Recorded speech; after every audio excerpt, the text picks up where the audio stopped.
75 years ago today, between July 26th and 29th, 1950, a month after Koreans in the North traveled south to try to reunify and push the US colonizers out of South Korea, the United States military cornered and massacred hundreds of Koreans at Geun Ri. This is the Korean peninsula. Geun Ri is right here, in the south, well in the south. Why was the United States massacring Koreans in the south?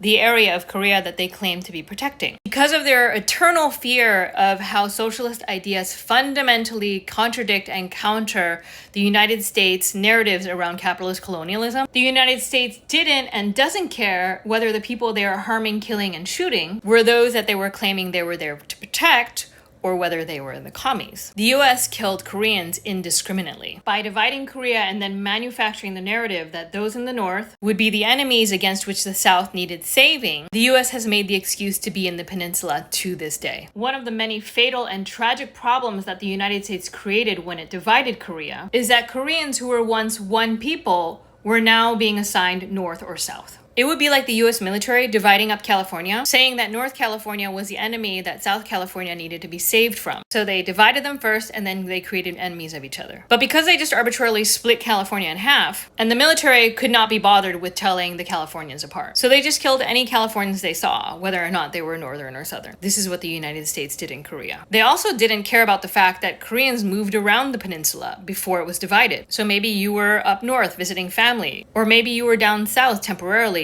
when they drew the line across the peninsula. If you happen to be in the north, you are now North Korean. If you happen to be in the south, you are now South Korean. The United States did not care. This is just another example of millions of how the United States has never ever cared about a country or its people, but only whether the land and labor can be exploited. The United States' interest in Korea is a prime example of this. Koreans in the South were made into refugees by the United States, forced to flee and march for dozens and sometimes hundreds of kilometers under the watchful eye and barrel of the US military. And on July 26, 1950, after kilometers of walking, Korean villagers were stopped at a US military roadblock near the village of Geun Ri. They were forced onto train tracks where they were then searched. Because they were so exhausted, they took that time to rest on the tracks. And it was then, as they were resting along the open tracks, that US military planes circled around them and gunned them down. The planes made multiple passes throughout the day to continue killing villagers. The US military then cornered the remaining survivors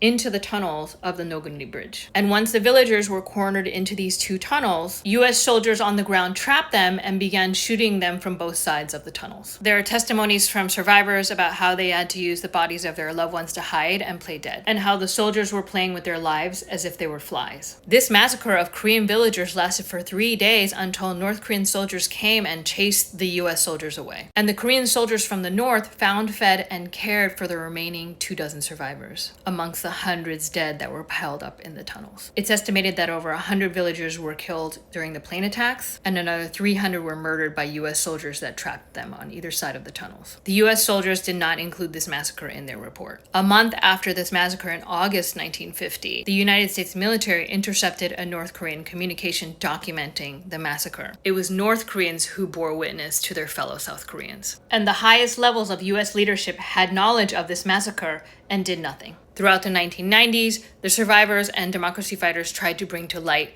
the massacres that happened at Geun Ri. Both the South Korean government and the United States denied and ignored these petitions. It was only until an international outlet, the Associated Press, in 1999, exposing the Geun Ri massacre, exposing the US military's orders to fire on Korean natives, and the revealing of widespread knowledge by top-level leadership, that the United States and South Korean governments launched their own investigations. An investigation in 2008 revealed that during the war in Korea, over 200 cases of US massacres against South Korean villagers and natives took place. As with everything the United States has ever done, along with puppet governments in South Korea, still to this day, survivors and their families have not been given reparations, and the governments have never fully acknowledged their own roles. The United States continues its brutal imperialism in Korea and against the Korean people. US out of Korea now, US out of everywhere now.